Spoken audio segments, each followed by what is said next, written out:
on vous pointe du doigt et je peux bien vous dire que lors d'une réunion, on m'a amené même des gens pour m'agresser, pour dire Aouti Koko Mandeli Nazoko Maliboso, Bisto Tobana Kala, Tovandi la Sima. Mais moi, je suis raté la politique. Moi, je suis raté la UNC, Tengeterito. Il a des récans. Il est le ministre aujourd'hui. Les gens qui étaient là, qui nous rabâchent les oreilles. Oh, Biso Batouakala. Moi, j'ai envie d'être vulgaire, de dire je les emmerde. Moi, je suis arrivé à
Ouais, super.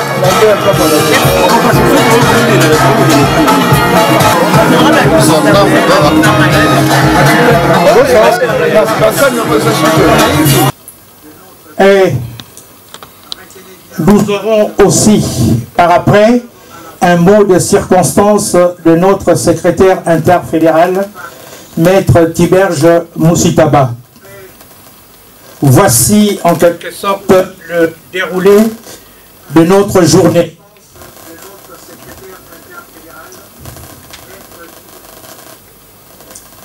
Dans un premier temps, nous aurons l'exposé de notre lobbyiste, qui n'est autre qu'une fille du Congo,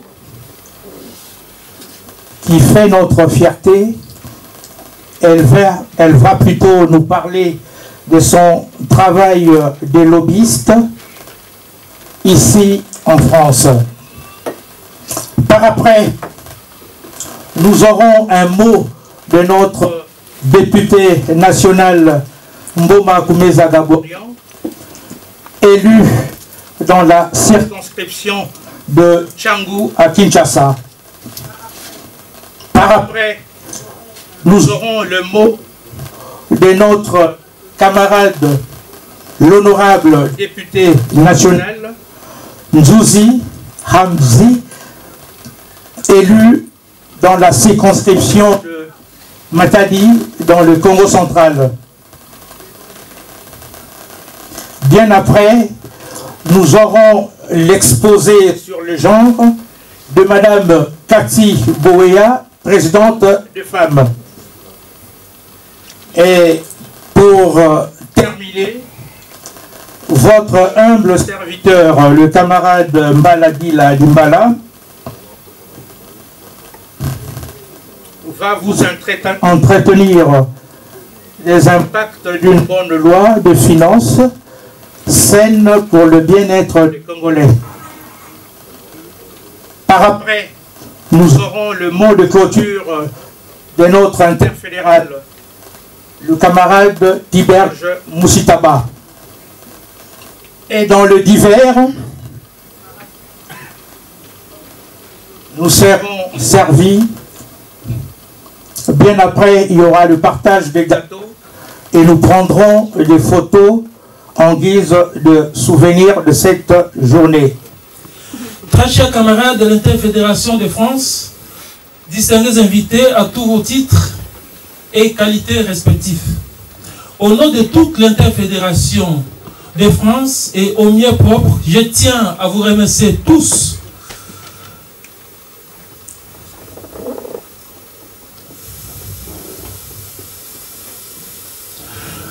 d'être venus honorer notre parti, l'Union pour la Nation congolaise, en sigle, en séjour d'anniversaire que nous commémorons aujourd'hui. Il y a 13 ans aujourd'hui, jour pour jour, que l'INC France a commencé dans les salons d'une camarade ici à Paris. Quand notre leader, l'actuel honorable président national, le président de l'Assemblée nationale, Vital Kamerhe, lançant l'idée de créer un parti politique qui devrait unir les Congolais autour d'un idéal qui est l'unité, l'amour de la patrie pour un Congo émergent qui doit devenir donc réellement la locomotive de l'Afrique, comme nous venons de le chanter dans l'hymne national du parti. Ayant saisi cette vision, nos aînés de la France se sont réunis et ont commencé la lutte dans un contexte où le Congo traversait une crise de légitimité. À cette époque, je pense que les anciens se rappellent très bien. Comme dans toute organisation, toute société organisée, la Fédération de France a mis en place un premier comité qui sera conduit par notre camarade d'Erez Mémoire, Polycarpe Mbassane. Ensuite, viendra le tour du comité fédéral conduit par notre ancien camarade Didier Piana. Ce dernier ayant terminé son mandat, notre fédération sera prise en main par un autre comité, par l'ingénieur, notre doyen, Robert Roblex Biongo Bokatoli, que vous connaissez bien, que certains appellent affectueusement Papa Robert. Et aujourd'hui, il est donc conseiller privé du président de l'Assemblée nationale à Kinshasa, notre président du parti Vital Kamerhe. Depuis 2023, Dieu nous a fait grâce d'être désigné par les autorités du parti en tant que secrétaire interfédéral pour être accompagné d'une équipe de collaborateurs dont les secrétaires interfédéraux adjoints, les secrétaires fédéraux, les présidents et les secrétaires exécutifs des structures spécialisées. Et on vous a présenté nos différents... Il y a d'autres fédéraux qui ne sont pas venus, mais nous avons le fédéral de Lille qui est là. Nous avons la sectionnaire de Creil et d'autres camarades qui dirigent les structures dans les provinces. L'INC France était dans la lutte pour ses pouvoirs légitimes de Kinshasa par 2 fois au gré des suffrages exprimés par la majorité des Congolais en 2018 et en 2023. L'INC France était dans la lutte de l'opposition pour conquérir le pouvoir par les urnes. Notre parti et son leader, le docteur professeur Vital Kamerhe, ont connu des moments difficiles, surtout lors du procès cynique qui lui avait été intenté.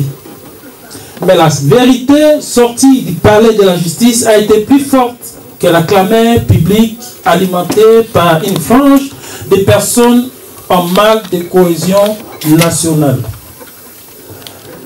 L'Interfédération de France n'a pas renoncé à sa mission depuis 2011 jusqu'à ce jour pour défendre les idéaux et les projets de société écrits de la main propre de son leader. Je cite le docteur Vital Kamerhe. Nous saisissons donc cette occasion pour réitérer notre confiance à l'autorité morale de notre parti et l'encourager dans ses lourdes responsabilités qu'il a en ce jour à la tête de notre République démocratique du Congo, notre chère patrie, afin que de bonnes lois sortent sous son leadership pour un Congo de droit, un Congo fort et un Congo prospère. Si ce sujet précis, je tiens à rappeler, très chers camarades, nous avons tous, nous avons tous entendu ces débats sur, entre autres, la révision de la Constitution, voire le changement de quelques articles avec toutes les conséquences qui en découlent.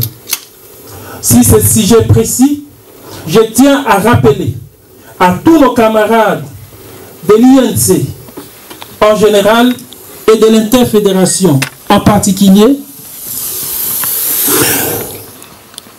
que les partis ne s'est pas encore prononcé officiellement sur cette question. Par conséquent, nous demandons à tout membre de notre interfédération à garder son sang-froid et d'attendre la ligne du parti qui viendra au moment opportun. N'oublions pas que l'INC, avec son leader, ont toujours prôné la paix, les dialogues et surtout les consensus sur toutes les questions qui semblent ou pourraient diviser la nation. Très chers camarades, je ne saurais finir ces mots sans remercier les honorables députés nationaux de notre pays, l'honorable Gaborien Boma, l'honorable Amzi Nzouzi, qui nous ont fait honneur de venir rehausser de leur présence à cet événement. Nous sommes très fiers et nous vous remercions sincèrement d'avoir honoré notre organisation. C'est ça, être aux côtés du peuple qui vous a élu. Merci beaucoup. Il était annoncé, voilà, amen.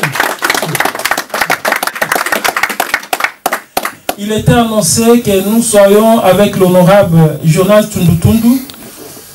J'ai parlé avec lui hier, il s'est excusé parce que c'est aujourd'hui qu'il prenait son avion. Il était question aussi qu'on soit avec l'honorable Michel Moto. Il s'est excusé à la dernière minute.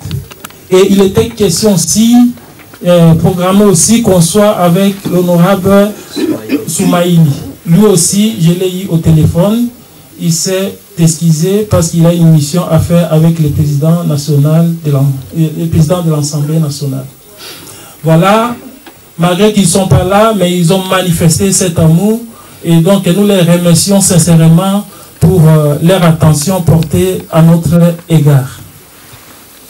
L'Interfédération de l'INC France vous dit sincèrement merci et dit merci aussi particulièrement à nos amis de l'INC Belgique au travers Madame Panzou qui est venue nous représenter toute l'interfédération et sa fédération de la région bruxelloise. Nous remercions aussi l'interfédérale de l'Allemagne, Madame Isako, qui est venue nous honorer. Et nous remercions aussi tous les membres des partis politiques et associations, partis politiques, membres de l'ICN, l'Union Sacrée de la Nation de France, qui sont venus nous honorer, et toutes les associations. En tout cas, nous vous disons sincèrement merci. Sentez-vous à l'aise, c'est la fête, c'est le 13e anniversaire, la politique, les discours sont finis. Nous allons passer maintenant aux spécialistes qui vont nous parler de ce qu'ils savent et après nous passerons à la fête proprement dite. Merci à vous, chers camarades et invités. Je vous remercie. Le camarade honorable Nzouzi après. Merci le camarade Gaborien, député national, honorable député. Merci.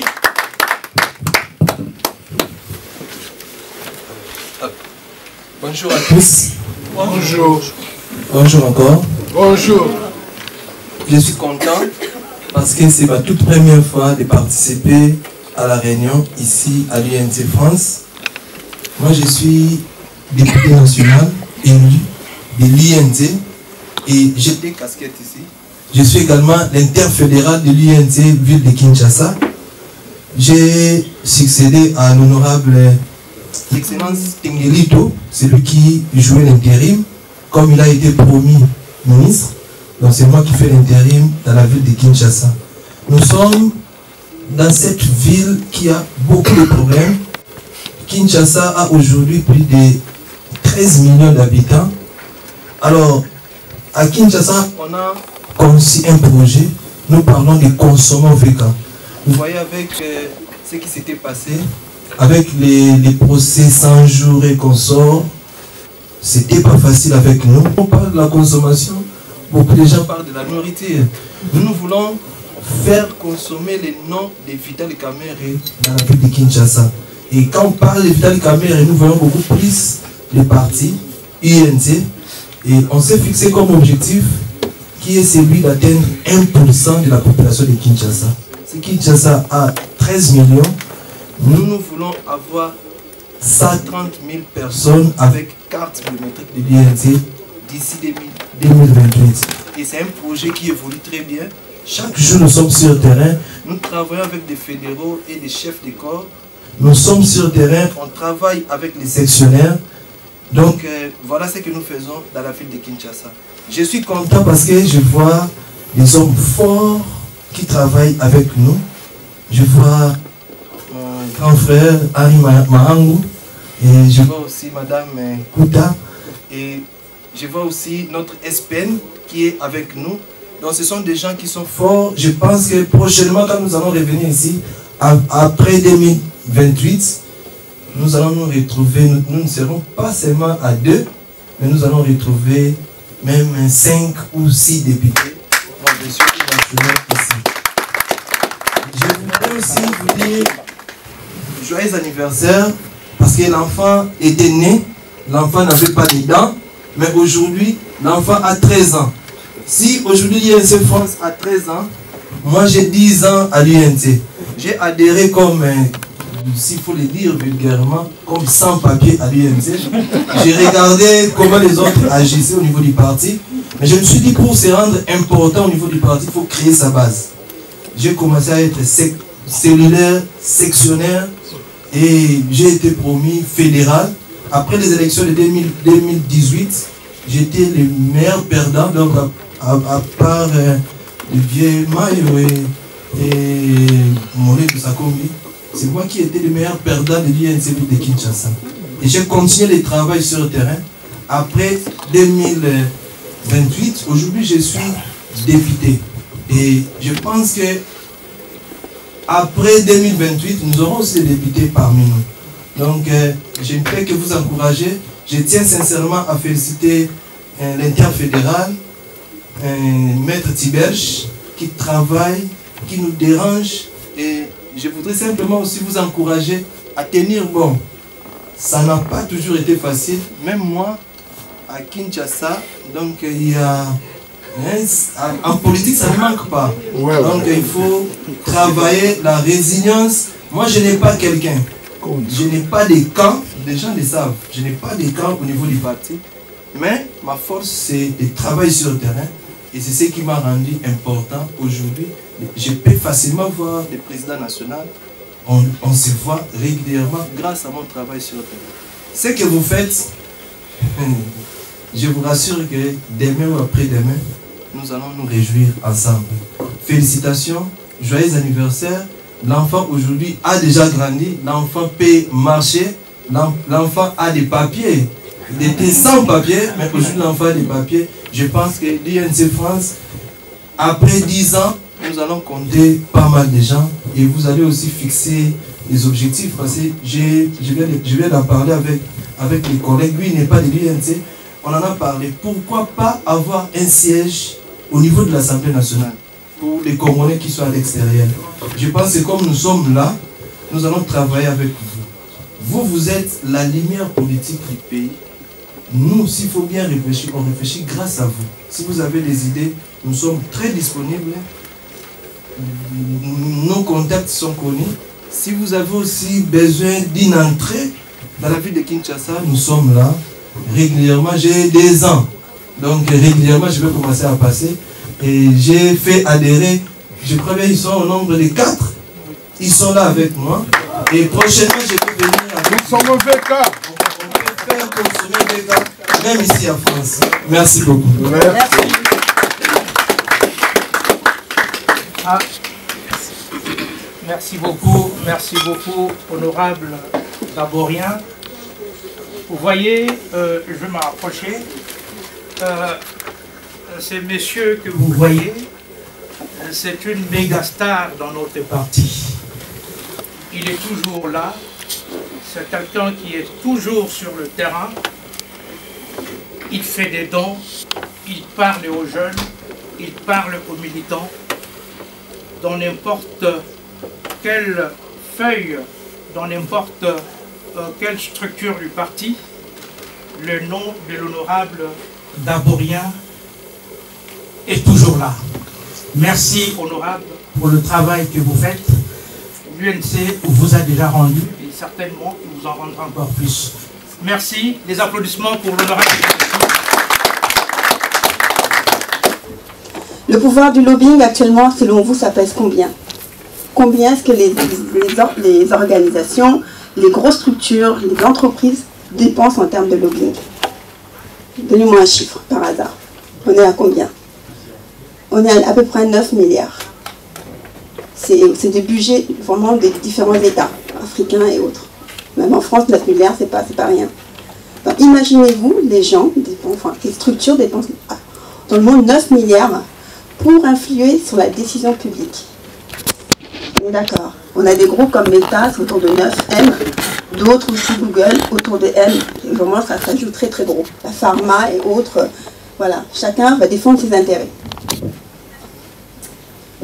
Au niveau des acteurs, il y a plusieurs acteurs. Il y a nous autres, qui sommes effectivement des cabinets. Voilà, je travaille maintenant à mon compte, mais avant, on pouvait travailler avec des cabinets de lobbying. Il y a des acteurs privés aussi qui peuvent faire du lobbying. Il y a tous les ONG qui font du lobbying aussi et qui doivent aussi déclarer. Les associations, les syndicats, les MEDEF et d'autres. Ce que je peux vous dire, en tout cas dans le contexte qui est le nôtre, pour l'image de notre pays, il est essentiel, crucial d'en faire également. Mais il ne faut pas en faire tout azimut, il ne faut pas du tout en faire, comment dirais-je, à tout va. Il s'agit d'une stratégie qui doit émaner de la nation. Par exemple, si je prends l'image de notre pays actuellement, le pays, quand on parle des Congolais, souvent, l'image qui m'est revenue, que ce soit au niveau de mes confrères ou autres, on a une image un peu... une méconnaissance en fait des Congolais, voilà, une mauvaise image. Voilà, la rumba c'est très bien, moi j'aime beaucoup, on danse tous, hein. On ne va pas cracher sur ça, c'est du soft power. Fally fait un travail quand même remarquable, mais pas que.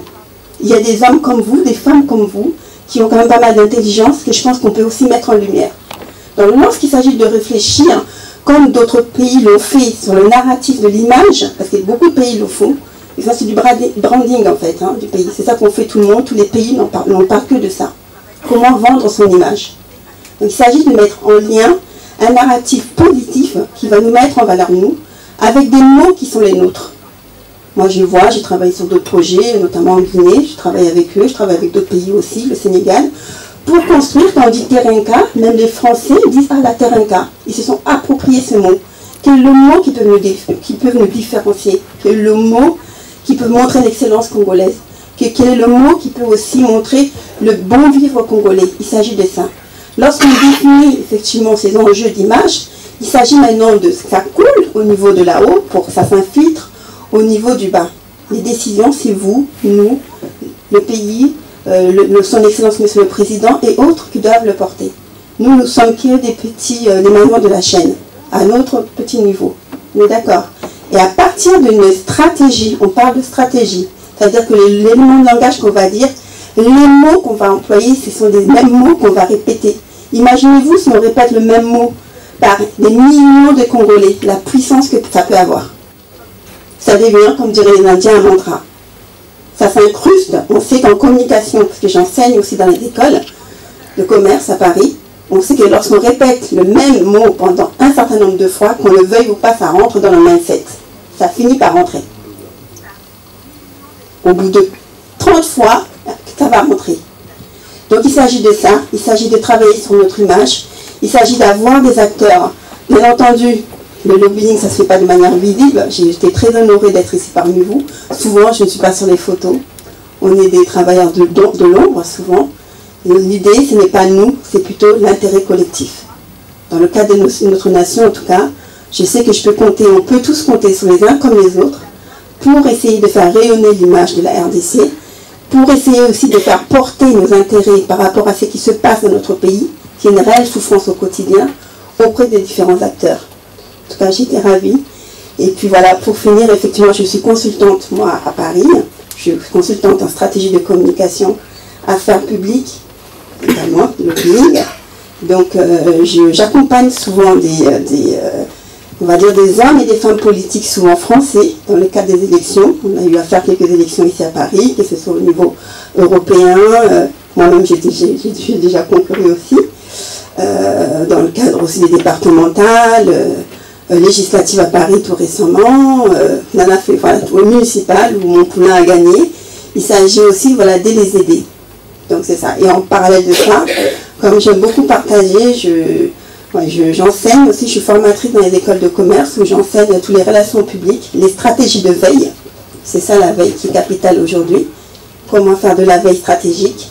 J'enseigne également le marketing politique auprès des masters M1, M2 dans les écoles de commerce, les écoles de com, là où les futurs décideurs de Paris seront. Donc merci beaucoup à vous et puis merci encore de m'avoir invité. Au plaisir.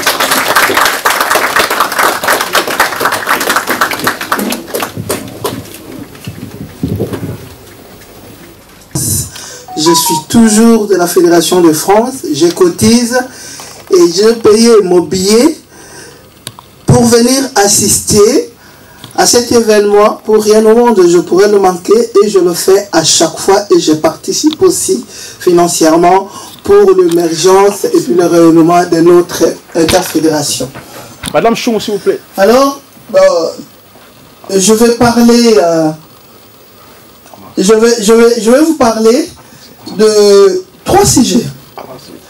Nous venons d'avoir notre lobbyiste. Voilà, nous venons d'avoir notre lobbyiste qui a parlé de beaucoup de choses.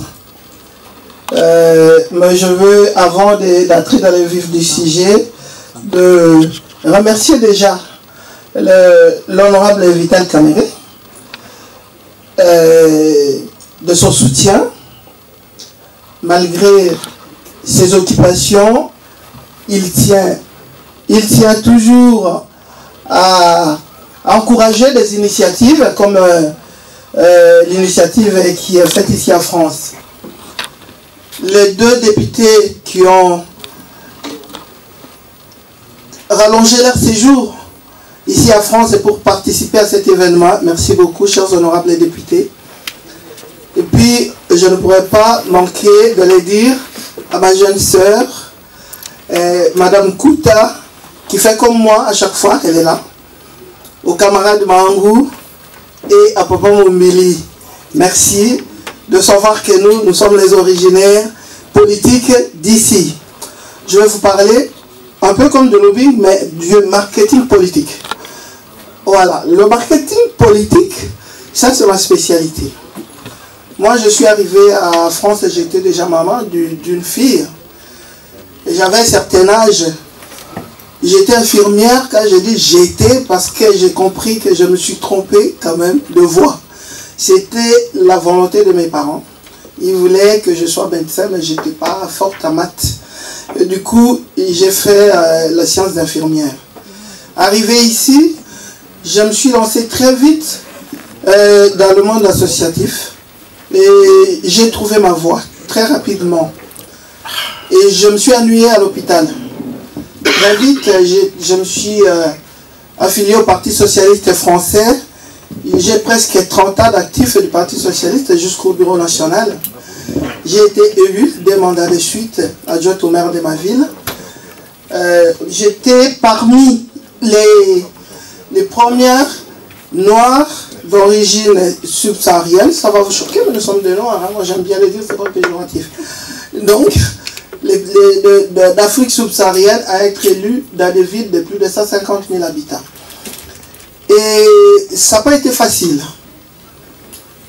Nous nous sommes lancés dans l'eau trouble, mais ça a payé parce que nous sommes restés constants. Quand j'ai dit nous, c'était avec une soeur qui était à Auxerre, Safia Otokoré, aujourd'hui la représentante de l'AFD à Kinshasa.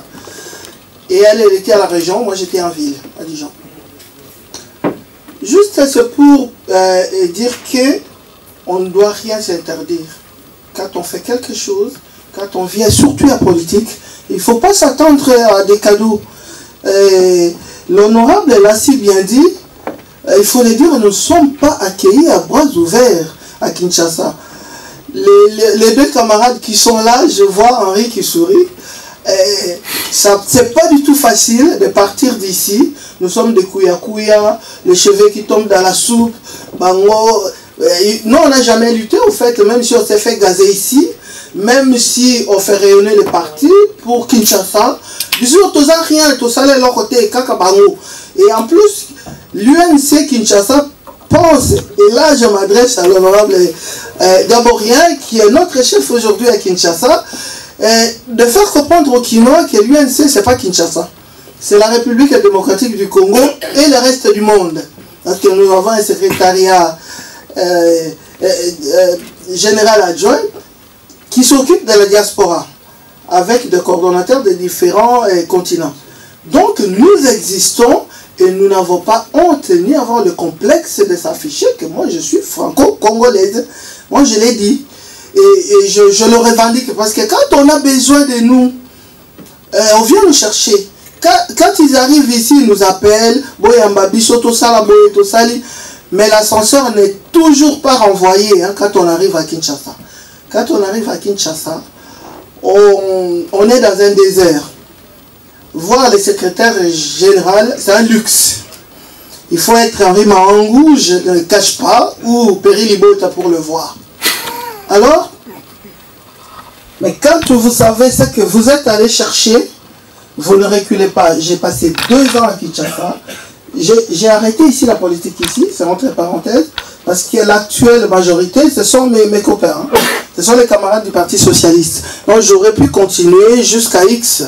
Mais j'ai dit, à l'époque de l'honorable Aimé Boji, il me dit, Maman Chung, on a besoin de votre expérience. Vous avez géré une commune. Venez, nous allons négocier. À l'époque, s'il s'agissait de négociations, pour nommer des bourgmestres, on va négocier pour vous. C'est comme ça que je suis parti. J'ai arrêté ici. Le maire m'a pris pour une folle. Il a dit, Bernadette, on a besoin de vous. J'ai dit, non, nos enfants ont grandi, nous avons formé une nouvelle génération ici. Et ils peuvent prendre la relève. Et ils ont bien pris la relève parce qu'aujourd'hui, il y a 4 élus d'origine étrangère dans la ville de Dijon. Et nous en sommes fiers parce que ce sont des gens que nous avons formés. Nous arrivons à Kinshasa, 2 ans d'errance, 2 ans de galère, 2 ans de tournaron. Mais je ne me suis pas découragé. Bon, il est arrivé un moment, je suis toujours consultante privée au ministère. J'étais consultante quand même dans le ministère qui avait comme ministre le nôtre, hein, mais je n'étais pas dans son cabinet. Consultante en coopération décentralisée. Dans le ministère de la décentralisation, j'étais bonne à amener des délégations à Paris, à chercher des jumelages. On vient vous chercher avec un petit $2000 de temps en temps. On vous paye un billet, même pas l'hôtel. Ben, j'ai dit, je continue. Je vais me créer mon cercle. On est parti. Et jusqu'à aujourd'hui, je suis restée à la décentralisation comme consultante. De temps en temps, on vient me consulter.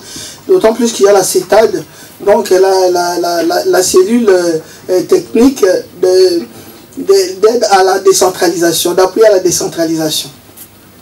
Et là, aujourd'hui, je suis candidate bourgmestre dans la commune de Matete. Pourquoi je suis candidate bourgmestre? C'est parce que je suis parti faire la politique au Congo. Et pour faire la politique, il faut faire ce qu'on sait faire. Parce que ce que j'ai appris ici, c'est l'administration publique. Vous savez, j'ai fait mon master de gestion administrative à VAE, validation des acquis par l'expérience, parce qu'après 10 ans d'élu, j'ai été adjointe à la jeunesse, après au logement et à la lutte contre toutes les formes de discrimination. J'ai dit, bon, avec ça, je me suis inscrite, et puis brillamment, j'ai eu mon master. Et je me suis reconverti. Voilà, professionnellement, j'ai quitté les soins, qu'on ne quitte jamais, parce que à chaque fois qu'il y a quelque chose, j'ai même fait accoucher dans l'avion, voilà, quelqu'un, parce que on avait besoin de quelqu'un qui sait le faire, et j'étais là, et je l'ai fait. Donc c'est pour parler, dire aux gens, il faut rester déterminé. Quand vous allez en politique, il n'y a pas des enfants de cœur. Moi, je sais comment j'étais accueilli dans la Fédération de France. On n'aime pas l'ordre chez les Congolais. Quand vous voulez le compte rendu à chaque réunion, quand vous voulez l'ordre du jour, on vous pointe du doigt, et je peux bien vous dire que lors d'une réunion, on m'a amené même des gens pour m'agresser, pour dire Aouti Koko Mandeli Nazoko Maliboso, Bisto Tobana Kala, Tovandi la Sima. Mais moi, je suis raté dans la politique. Moi, je suis raté dans l'UNC, Tengeterito. Il a adhéré quand? Il est le ministre aujourd'hui. Les gens qui étaient là, qui nous rabâchent les oreilles, oh, biso batouakala. Moi, j'ai envie d'être vulgaire, de dire je les emmerde. Moi, je suis arrivé, quand je suis arrivé, j'ai pris mon train dans ma gare et j'avance. Oui, et après, vous voyez, je vais parler aussi aux femmes, brièvement. Maman Kati, bravo dans Msalo Zosala. Pour biso, toyebi koloba mingi me kosala muke. Les femmes, ne vous sous-estimez pas.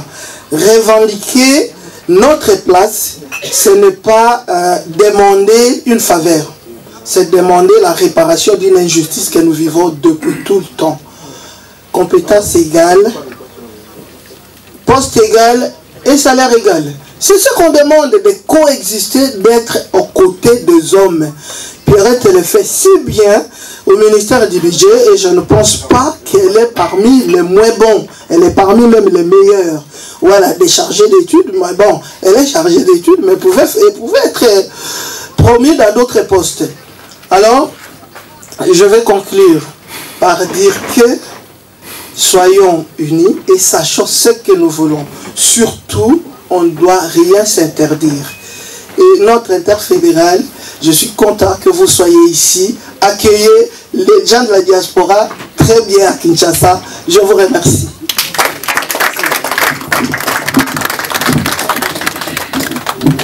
Voilà. Bonsoir tout le monde. Bonsoir chers députés, chers collègues, chers amis, enfin chers camarades. Bonsoir à tous. Ma présentation se base sur le genre, un sujet qui laisse couler beaucoup d'encre. Ma présentation d'aujourd'hui portera sur la problématique du genre en République démocratique du Congo, puisque nous sommes des Congolais. Sujet éminemment important, mais qui n'aurait pas dû normalement l'être au nom du principe universel de l'égalité des sexes et, plus largement, de la liberté qui revient à tout le monde par le droit. Beaucoup de choses vont être dites, mais elles ne sont pas toutes transférables ou transposables ailleurs. Nous avons notre façon de voir les choses, des particularités et des spécificités qu'il faudra confronter avec d'autres points de vue. Comme le sujet peut être par moments sensible, je me contenterai d'exposer les faits de manière objective, sans aucune extrapolation. L'approche de la problématique du genre dans notre pays est un peu dictée par des facteurs extérieurs qui sont la tradition, la religion, la constitution et tant d'autres. Dès lors qu'on prend comme support chacun de ces trois éléments, l'approche peut être biaisée.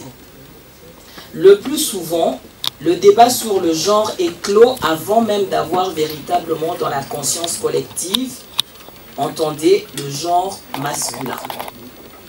La constitution du pays elle-même met l'homme sur un piédestal presque inatteignable.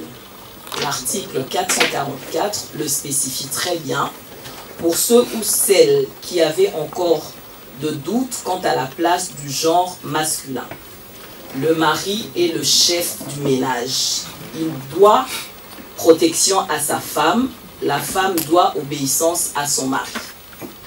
Cette constitution qui aurait dû prôner l'égalité proclame l'infériorité du genre féminin parce qu'elle stipule que la femme doit demander l'autorisation du mari dans certains compartiments qui concernent sa propre vie, confondue malheureusement dans celle du mari. C'est la Bible qui a donné le ton de cet état des choses, comme si on était dans un pays confessionnel chrétien. Elle dit dans Éphésiens 5, 22-24, « Femmes, soyez soumises à vos maris comme au Seigneur, car le mari est le chef de la femme, comme Christ est le chef de l'Église, qui est son corps et dont il est le sauveur. » Or, de même que l'Église est soumise à Christ, les femmes aussi doivent l'être à leur mari en toutes choses. La notion du genre a donc été floutée par ce principe biblique récupéré par la Constitution, sans égard pour le rôle de la femme dans le débat. Depuis, beaucoup de choses ont changé. Le genre est devenu un sujet de société de plus en plus complexe. Les discriminations liées au genre font de plus en plus partie des manifestations des organisations féminines qui foisonnent maintenant, contrairement au passé.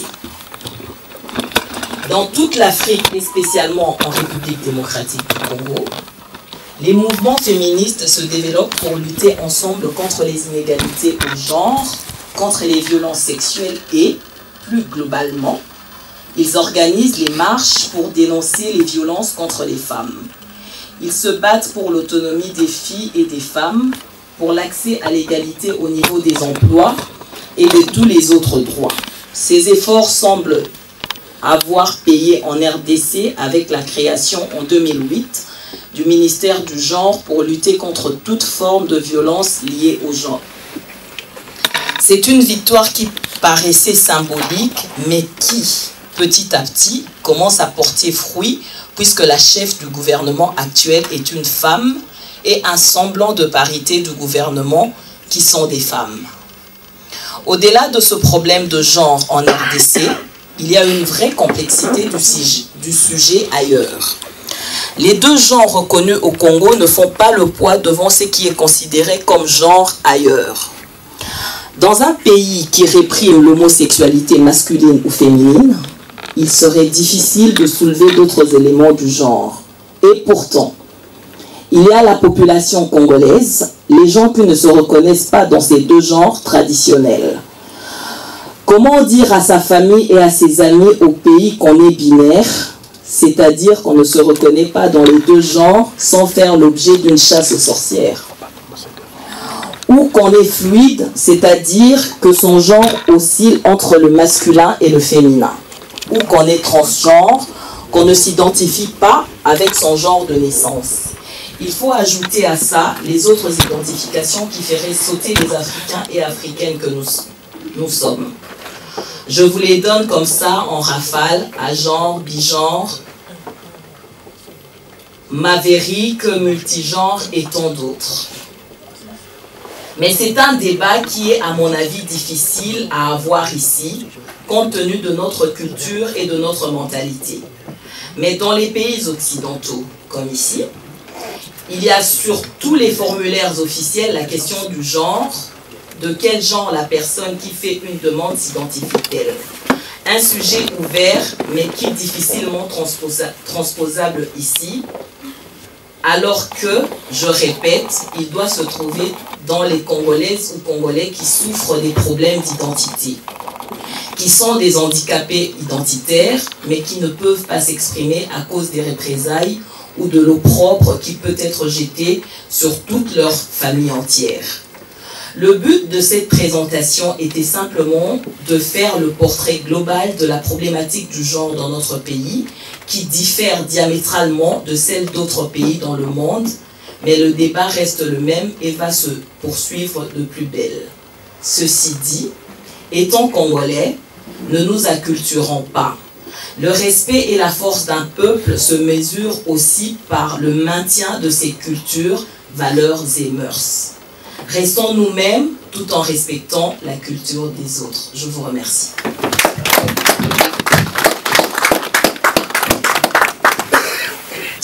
Voilà, je vais parler de l'impact d'un très bon budget dans le bien-être de Congolais. Pourquoi ces sujets? Parce qu'à la fin, je donnerai mon point de vue. C'est un point de vue pas toujours pédant. Je n'ai pas inventé la poudre, mais c'est un point de vue parce que je l'ai vu lorsque je faisais encore mes études il y a plus de 30 ans à l'université Mariangwabi à Brazzaville. C'était une université soviétique, enfin une université d'obédience socialiste et communiste. Soyez-en réjouis, hein, je ne suis pas communiste, hein, même si être communiste n'est pas synonyme de sorcier. Voilà. Je suis plutôt social-démocrate, à la gauche de la gauche, on va dire. Voilà. Donc, je dis, puisque actuellement, on a débattu le 17 passé du projet de la réédition de loi de finances de 2023, et on a consolidé aussi les comptes pour l'année 2024. Et tout cela a été avalisé, oui, à l'Assemblée nationale. Donc je m'en réjouis. Sauf qu'à regarder de près, ce qui a été dit, heureusement nous avons encore des mines. Ce sont encore nos mines qui nous ont sauvés, parce que sinon nous serons, permettez-moi l'expression, à la ramasse. C'est quoi un budget? Le budget appartient à qui? Chez nous, vous devez le savoir, c'est qu'un rappel, nous avons un budget participatif. C'est-à-dire que le budget appartient au peuple, bien que le budget est l'émanation plutôt des politiques et de l'Assemblée nationale. C'est le ministère de budget et le ministère de finances qui nous concoctent déjà ce qu'on appelle le budget national. Déjà, je peux vous dire que lorsque nous sommes à l'an 0, on prépare le budget de l'année 1. Faites un effort, vous le savez certainement, lorsque nous sommes en 2023, nous sommes en train où le ministère de budget qui a déjà déposé sa copie en septembre selon la loi, à l'Assemblée nationale, il y a de plénières qui sont ouvertes pour débattre du budget pour l'année 2025. C'est toujours N+1. Voilà, très bien. Il y en a des gens qui connaissent parce qu'ils travaillent. Je vois Maman Kouta qui suit avec parcimonie. Merci. Donc là, pour notre budget, parce que là, nous n'avons pas de temps, je vais aller vite. C'est surtout pour asseoir mon idée après. Pour notre budget, comme dans tous les budgets de tous les pays du monde, nous avons deux parties. Il y a d'abord la partie dépenses plutôt, et il y a la partie recettes. Et on doit savoir, chaque dépense doit avoir une correspondante, une recette correspondante. Et lorsque la recette ou les recettes sont supérieures aux dépenses, on dit que l'État, je ne parle pas du budget, je dis l'État est excédentaire. Mais par contre, lorsque ce sont des recettes qui sont inférieures aux dépenses, on dit à ce moment-là que c'est l'État qui est déficitaire. Voilà. Et qu'est-ce qu'on fait à ce moment-là? Nous allons chercher autre chose. Nous allons chercher à nous endetter. Et c'est là le clou du problème. Nous allons nous endetter. Et ici, beaucoup, en France surtout, ils croient que le découvert fait partie de leur salaire. Hélas. Il y a des surcoûts après. Il y a des intérêts qu'il faut payer. Si bien qu'on s'enfonce toujours de plus belle. C'est vrai aussi, est-ce que le budget du Congo, nos valeureux ministres, est-ce que notre budget ou nos budgets, pendant qu'ils sont encore là, pendant que nous sommes au pouvoir, est-ce que ce budget aide-t-il nos populations? Maman Kouta, Papa Mangou, ou encore nos honorables députés, ou encore Maman Bernadette qui viennent de Kinshasa, je vous demanderai pas de répondre parce que vous allez vous mettre en porte-à-faux. Je vous comprends. Très bien, voilà. Non, écoutez, non. On le dit, ce n'est pas la liberté de penser, ce sont des choses qu'on voit. Je sais que Maman Kouta est très courageuse. Voilà. Très bien, au moins vous parlez. Bon, je disais donc, voilà. Chez nous, nous avons nos priorités. Et les priorités, qui les élabore? C'est l'État qui les élabore avec l'Assemblée nationale. Voilà pourquoi je vais demander à nos députés, surtout, de faire un effort, de voter toujours des lois qui vont dans le sens de bien-être des Congolais. Sinon, de les proposer. Parce que les gens pleurent. Moi, je suis ici il y a très longtemps, c'est bien que j'ai perdu beaucoup de valeurs de mon pays. Je m'attache à vous lorsque je vois quelqu'un qui vient du Congo. Et ça se passe comment? Qu'est-ce qu'il y a là-bas? Et lorsque je vois Internet, je ne vois plus parce que je pleure. Bon, j'espère que lorsqu'on a regardé le plan du président de la République avec les 6 piliers, on ne peut être que content. Mais le Congo nous appartient, nous devons faire un effort. Je parlais du budget. Donc il faudrait vraiment que ce que les députés, ce que les ministres ont proposé, aille vraiment dans le sens du projet pour le bien-être du Congolais. Nous avons toujours eu des dettes intérieures et des dettes extérieures. Et moi, je propose, parce qu'aujourd'hui, je ne suis pas dans une assemblée scientifique pour vous montrer les cartes de diagrammes et consorts. Je vous propose, moi je vais proposer un seul fait.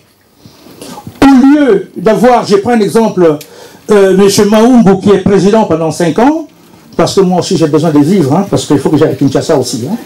Voilà, parce que je ne voudrais pas finir comme les autres. Voilà. M. Maoumbu qui est président du Congo, on va dire pour 5 ans. Après, il faut dire que j'arrache. Et après, c'est M. Jimmy Mfaka pour 5 ans. M. Maoumbu va appliquer son programme. M. Jimmy Mfaka, dès qu'il arrive, qu'est-ce qu'il va faire? Il ne va pas continuer souvent dans ce que M. Maoumbu a fait. Et qu'est-ce qu'il perd? Ce n'est pas M. Maoumbu qui a perdu, ce n'est pas M. Jimmy qui a perdu, mais c'est le Congo en entier qui a perdu. Voilà pourquoi, moi je dis ceci. J'aurais souhaité, parce que la loi existe, la loi de 2011 nous dit qu'il faudrait que le budget, la loi des finances soit annuelle. Et cette loi, on peut la changer. Oui, elle est toujours, oui, elle est là. Elle a insisté. Mais cette loi, on peut la changer pour la rendre trentenaire. Je prends l'exemple. Là, je parle de la planification. Je crois que pour ceux qui sont ici, ils savent, Évry 2, exemple, je prends l'exemple à la con. Il y a Évry 2, Rony 2, Toulouse 2, il y a plein de villes 2. Eh bien, je vous dis que cela a été conçu par le général de Gaulle et le gouvernement de l'époque, plus l'Assemblée nationale, en 1968, avant qu'ils partent. C'était une planification trentenaire. Si bien que lorsque je suis arrivé en France, on commençait à voir, Évry 2, qui sortait de terre. C'était un plan avant.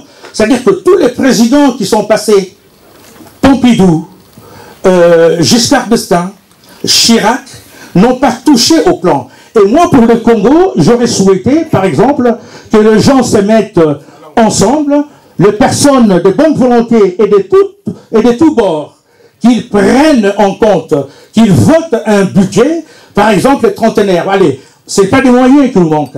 On va dire 100 milliards, 150 milliards de dollars, on va dire, pour 30 ans, et on spécifie des priorités et des projets à mener. Si bien que lorsque nous aurons une présidente, Maman Kouta, elle a fini son mandat, le projet, c'est qu'elle a fait, l'autre qui va venir après elle, va continuer le travail qu'elle n'a pas fini de faire. Donc, Maman Kouta sera là pour conduire les affaires de l'État et s'assurer que le projet soit effectuellement fait. Sinon, Maman Kouta qui part, comme j'ai dit tout à l'heure, avec Mahangou et Jimmy Faka, chacun qui vient, et puis bon, il jette à la poubelle le projet de l'autre. Alors ce ne serait pas le projet de Maman Kouta, de Mahangou, ou le projet de Jimmy Faka, mais ce serait le projet pour tous les Congolais, pour le bien-être des Congolais. Et ce serait pareil aussi pour la dette. Pour la dette publique, ça serait pareil. C'est-à-dire qu'on va voir, on se met d'accord. Parce que au niveau de la dette, le gouvernement et l'Assemblée nationale se décideront pour dire, voilà, nous devons tel montant à ceux qui nous ont prêté de l'argent. Alors, nous allons voter, par exemple, un pourcentage. On s'entend avec ceux qui nous ont donné de l'argent et après, on va le rembourser. Je vous assure, si cela était mis en pratique, vous verrez bien, après 30 ans, on ne va pas accuser tel ou tel autre président de ne pas avoir rien fait, mais on saura s'il a suivi le programme. Cette idée, je ne l'ai pas pondue, mais cette idée, c'est à travers ma formation, j'ai trouvé que chez nous, nous sommes un peu dans nos égos. Si on sortait, on rejetait nos égos, on pensait pays, on se met ensemble, tous les hommes et les femmes politiques de tous bords se mettant ensemble pour adopter une politique de planification trentenaire surtout, et à chaque fois, il y aurait les contrôles. Après 10 ans, vous verrez que ce que nous sommes en train de voir chez nous, mais ça serait un vilain et un mauvais souvenir. J'espère que les amis qui sont ici, j'espère que les camarades députés ne vont pas me blâmer pour cette idée que je donne. Rassurez-moi, parce que le sourire est là. Voilà. Merci beaucoup. Nous allons... Oui, tiens, je suis attaqué là. J'ai un commentaire à faire pour compléter éventuellement... C'était pas prévu, mais bon, allez. Venez avec moi parce qu'il faut qu'on vous voit. 2 minutes. Hein. Voilà. Top chrono, 2 minutes. Alors. Le problème qu'on a aujourd'hui, par expérience, hein, moi je suis des formations informaticien, gestionnaire de projets, chef de projet, directeur de projet ici en France pendant plus de 20 ans. Et donc j'ai eu la chance, Vital Kamerhe m'avait donné l'opportunité d'aller à Kinshasa pendant 10 mois pour être conseiller en charge de l'économie numérique au sein du ministère de l'économie nationale. Les problèmes que soulève Ngomba là, c'est un problème de fond. Quand je dis de fond, c'est typiquement des choses qui font mal aux oreilles. Nous avons un gros problème de contrôle des processus institutionnels. Je vais le dire comme ça. Le plus souvent, quand on nomme quelqu'un, la personne vient avec ses idées, ses intérêts personnels ou d'ambition ou autre. Mais au final, quand cette personne part, elle part avec tout ce qu'elle avait ramené. Vous voyez ce que je veux dire? Un exemple. J'arrive au ministère de l'économie nationale. Je viens avec une idée de, on appelle ça, digitaliser les processus de l'économie nationale. Cela veut dire faire en sorte que certaines tâches réalisées sur papier puissent se faire sur des infrastructures informatiques. C'est une idée que tout le monde est d'accord avec ça. Mais après 10 mois, quand nous sommes partis de l'économie nationale, je présente le même projet au ministre qui est là. Mais il ne veut pas le prendre. Il ne veut pas prendre le projet. Parce que ce n'est pas d'une manière politique, ce n'est pas dans ses intérêts. Mais c'est dans l'intérêt du ministère de l'économie, parce que le ministère de l'économie n'est pas le ministère de l'économie. C'est le ministère des données économiques. Puisque vous voulez faire de la pompation, ça veut dire faire jouer des tendances, dire voilà, tout ce que vous faites dans l'économie doit être d'une certaine manière orienté. Mais il faut avoir des données, mais les données vont être sur quoi? Sur du papier. Mais cette idée-là, sur la continuité, et là je reviens sur ce que disait Mba là, sur la continuité de l'État. Mais cette continuité, ce n'est pas la continuité sur les hommes. C'est la continuité sur les processus de fonctionnement des institutions. Et c'est là où on nous vole l'argent. Je répète, et c'est là où les mêmes animateurs politiques qui sont nommés nous pillent en détournement des fonds, en détournement des deniers publics. Pas Parce que nous ne savons pas contrôler l'argent. Nous ne savons pas contrôler les différents projets qui sont lancés. Qui contrôle les projets? Qui contrôle la qualité des cahiers des charges? Qui contrôle l'exécution des projets? Qui contrôle, je dirais, les fournisseurs qui viennent réaliser des projets? Qui? Au final, nous sommes dans un contexte où nous nous reposons sur des hommes, alors que nous devons nous reposer sur des processus aguerris, vérifiés, contrôlés. Et c'est là notre faiblesse. Et cette faiblesse-là, moi je l'ai dit, je suis gestionnaire d'informatique. Ça veut dire on me donne des carottes, des tomates, je vais gérer. Je saurai par où commencer. Et l'État aujourd'hui congolais peine à produire de la valeur parce que tout simplement, nous commençons là où il ne faut pas commencer. Nous choisissons des hommes au lieu de choisir l'optimisation des processus. Comment l'administration en termes d'actes de gestion fonctionne. Je vous ai donné un seul exemple du ministère de l'économie nationale. J'aurais bien pu en donner d'autres. Merci. Voilà. Merci beaucoup. Voilà, merci. Donc le problème est là. Il faut du courage.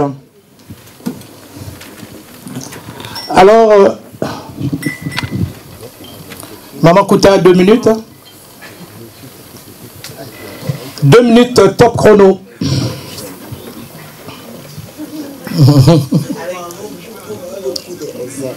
Beaucoup de réserves. Hein. Ouais. Oui, voilà. En fait, moi, je suis Madame Kouta. Je suis chargée d'études au cabinet du ministre du Budget, ça fait 5 ans. Et je suis quand même fonctionnaire ici. J'ai 12 ans dans l'administration publique. J'ai été responsable adjoint de la communication, relations publiques, vie associative à la mairie de Villeneuve-Saint-Georges, avant que je rejoigne Kinshasa, mon pays. Voilà. Donc je suis partie à Kinshasa parce que mon chef direct était un Chinois qui tenait à tout prix à aller au Congo. Il cherchait quelqu'un au Congo pour beaucoup de raisons. On a des contrats, des locations. Par exemple, un de mes portefeuilles au budget, je gère les créances de l'État en ce qui concerne le loyer, l'électricité, l'eau, les carburants, les soins médicaux à l'étranger, les frais funéraires. Rien que le contrat de location. Il y a des immeubles. Un immeuble, par exemple, que je dirais le nom, loué à 171 000 $ par mois. Je regarde l'immeuble. Je me pose la question, je me dis, Pierrette, qu'est-ce qui ne va pas dans ce pays? Franchement, des fois, j'ai les larmes aux yeux quand je travaille. Parce que je me dis, un immeuble à Gombe, l'État sort 171 000 $ par mois, s'il vous plaît, pour louer cet immeuble. Pourquoi ne pas mettre un budget pour acheter un terrain et construire un immeuble au lieu de louer un immeuble chez un individu qu'on a enrichi alors que le budget de l'État est insuffisant déjà pour tous les problèmes qu'on a au Congo? Honorable Gaborien Mboma, je suis désolé, aujourd'hui je prends un risque. Je suis très content de vous voir parce que l'honorable, je le connais à Kin et on a fait beaucoup de choses ensemble avec l'honorable Gaborien Mboma.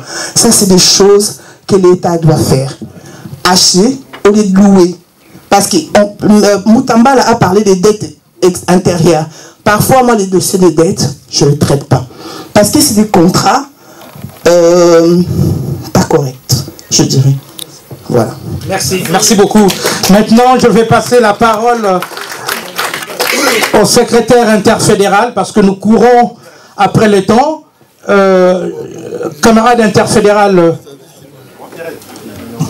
merci pour la continuité. Allez. Merci beaucoup. Vous voyez que je presse, modérateur, vous m'excuserez, je presse même les derniers intervenants parce que c'est l'air.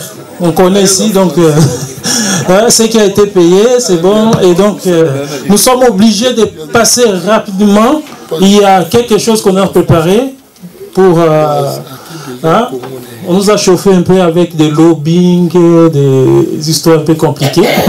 Donc, on va manger. Et puis, on reviendra ici les 30 dernières minutes qui vont nous rester pour ceux qui aiment un peu la danse, la rumba congolaise. Vont s'éclater après le manger 20-30 minutes et puis on va se séparer. Je remercie beaucoup tout le monde qui a accepté de venir fêter avec nous cet anniversaire. Je remercie sincèrement ceux qui sont venus du Congo, les honorables députés. Merci beaucoup. Nos camarades de l'INC Europe, nos amis de l'Union Sacrée de la Nation et des différents invités. Merci à vous et on se retrouve à la prochaine occasion. Bon appétit et bon amusement.